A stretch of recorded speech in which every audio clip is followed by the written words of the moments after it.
જ્યાં પણ આવો જ વિકાસ થયો છે। 63 કરોડના ખર્ચે 1300 મકાન તૈયાર તો થઈ ગયા, પરંતુ હજુ સુધી મકાન આપવામાં આવ્યા જ નથી। હવે નવા મકાન ધૂળ ખાઈ રહ્યા છે।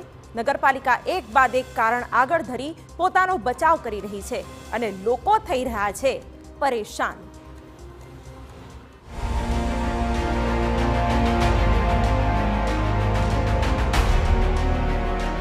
તંત્રની અણઘડ કામગીરી।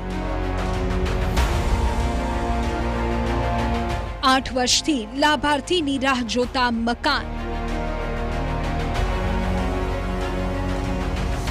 63 કરોડનો ખર્ચ છતાં ખંડેર।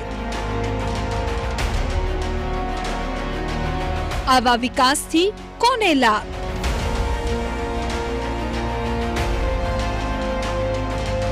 પોતાનું ઘરનું ઘર હોય તેવું સપનું તો હજારો ને લાખો પરિવાર જોતા હોય, પરંતુ તમામ લોકોના નસીબમાં પોતાનું ઘર નથી હોતું।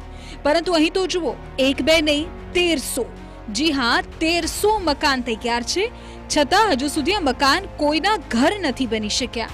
તંત્રની આળસ કહો કે પછી ભ્રષ્ટાચાર, પરંતુ હકીકત એ છે કે છેલ્લા 8 વર્ષથી આ મકાન પોતાના માલિકની જ રાહ જોઈ રહ્યા છે। બનાસકાંઠાના પાલનપુરમાં લગભગ 63 કરોડના ખર્ચે રાજીવ ગાંધી આવાસ યોજનાના 1300 મકાનોનું નિર્માણ થયું। પાલનપુર નગરપાલિકા દ્વારા કેન્દ્ર સરકારની ગ્રાન્ટમાંથી સદરપુર ગામે તૈયાર કરાયેલા 1300 મકાનો આમ તો વર્ષ 2016થી બનીને તૈયાર છે, પણ છેલ્લા 8 વર્ષથી તે એક પણ લાભાર્થીને ફાળવાયા વિના જ પડ્યા છે અને હાલ એવા ખંડેર ભાસી રહ્યા છે કે તેને તોડવાનો વારો આવી શકે છે।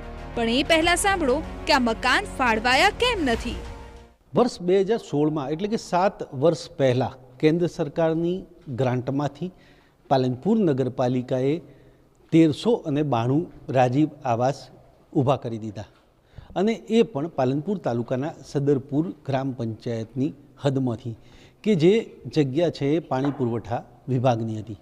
શહેરી વિસ્તારોના લોકોને ઘરનું ઘર મળી રહે એ હેતુથી શહેરી વિસ્તારમાં એટલે કે પાલનપુરના હરિપુરા વિસ્તારમાં આ રાજીવ આવાસ યોજના મંજૂર થઈ હતી, પરંતુ પાલનપુર નગરપાલિકાના જે તે સમયના સત્તાધીશોએ કોઈપણ પ્રકારની મંજૂરી કર્યા વગર અથવા તો જમીનનો હેતુ ફેર કર્યા વગર જે શહેરી વિસ્તારની યોજના હતી એ ગ્રામ્ય વિસ્તારમાં બનાવી દીધી અને એ પણ ગેરકાયદેસર।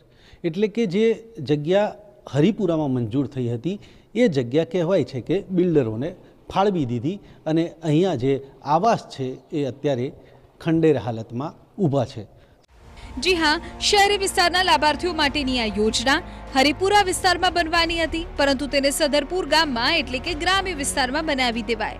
હવે તમે જ વિચાર કરો કે શું શહેરમાં વસતા લાભાર્થીઓ તેમનું બધું જ છોડી અહીં આવવાના? આક્ષેપો ઉઠી રહ્યા છે કે જે જગ્યાએ શહેરી લાભાર્થીઓના આવાસ બનાવવાના હતા તે મોટા બિલ્ડરોને ફાળવી દેવાય છે અને ત્યાં હાલ લક્ઝુરિયસ ફ્લેટ્સ ખડકી દેવાયા છે, જ્યારે આ ખંડેરમાં ગોરખ ધંધા ચાલી રહ્યા છે। બનાવવાના હતા હરિપુરામાં, બનાવી દીધા સદરપુર। બનાવવાના હતા જમીન ઉપર, બનાવ્યા તળાવની અંદર। આજે એ મકાન એક પણ લોકોને આપી શકાયા નહીં। 1300 ફ્લેટ એવા છે સદરપુરની અંદર કે જે કોઈને પણ રહેવા માટે આજે પણ ઉપયોગી નથી, બિનઉપયોગી કન્ડિશનની અંદર એ ત્યાં પડ્યા છે। લોકો એનો ઉપયોગ દારૂ પીવાથી માંડીને એક ઓઠાની જગ્યા હોય એ રીતે જે ખરાબ કામ થઈ શકે એને કરવા માટે કરી રહ્યા છે। આ જગ્યા વિવાદવાળી હોવાના કારણે અહીંયા આગળ ગંદકીવાળું પાણી ત્યાં આગળ જતું હોવાથી કોઈ લાભાર્થીઓ આ જગ્યાનો ઉપયોગ કરી શકે એમ નથી। તે સરકાર નગરપાલિકા સારી રીતે જાણે છે, એમ છતાં બી આવાસો ઊભા કરી અને ક્યાંક ને ક્યાંક લોકોના પૈસાનો દુરુપયોગ થયો છે। જે જગ્યા પર આવાસો બન્યા છે તે જગ્યા પાણી પુરવઠા અને ગટર વ્યવસ્થા બોર્ડની છે કે જ્યાં પાલનપુર શહેરના ગંદા પાણીના નિકાલની યોજના ચાલી રહી છે। વડી ગ્રામ્ય વિસ્તારમાં કોઈપણ પ્રકારના બાંધકામ માટે ગ્રામ પંચાયતની મંજૂરી ફરજિયાત છે, પરંતુ નગરપાલિકાના સત્તાધીશો દ્વારા આવી કોઈપણ પ્રકારની મંજૂરી વગર આવાસો બનાવતા અનેક સવાલો ઉઠી રહ્યા છે। બીજી તરફ પાલિકાના સત્તાધીશોનો દાવો છે કે હાલ જમીનના હેતુફેર દરખાસ્ત મૂકેલી છે અને એટલે જ આવાસ ફાળવાયા નથી। તે જગ્યા વર્ષો અગાઉ ગટર વ્યવસ્થા પાણી પુરવઠા માટે નિયમ કરવામાં આવી હતી। ત્યારબાદ નગરપાલિકા દ્વારા જગ્યાનો અમુક ભાગ ઘન કચરાના નિકાલ માટે ફાળવી દીધો અને અડધી જગ્યાના અંદર આવાસ યોજના બનાવવામાં આવી હતી। ખરેખર આ આવાસ યોજના બનાવવા માટે કોઈ પણ જાતની પંચાયતની સંમતિ કે મંજૂરી લેવામાં આવેલી નથી. અગાઉ પણ જ્યારે આ યોજના બનતી હતી ત્યારથી આ જે કહેવાય ને હેતુફેર માટેની ફાઇલ ચાલુ છે અને હવે મને લાગે કે છેલ્લા તબક્કામાં છે. એટલે કે 8 વર્ષથી મૂકેલી દરખાસ્ત હજુ આગળ વધી જ નથી. મુદ્દો એ છે કે ખોટી જગ્યા પર આવાસ શા માટે બનાવ્યા કે હેતુફેરની દરખાસ્ત મૂકવી પડે. જો દરખાસ્ત મંજૂર થઈ પણ ગઈ તો શું આ મકાનો રહેવા લાયક છે ખરા? જો મકાન તોડવાનો વારો આવ્યો તો નાણાંની બરબાદી કોના માથે?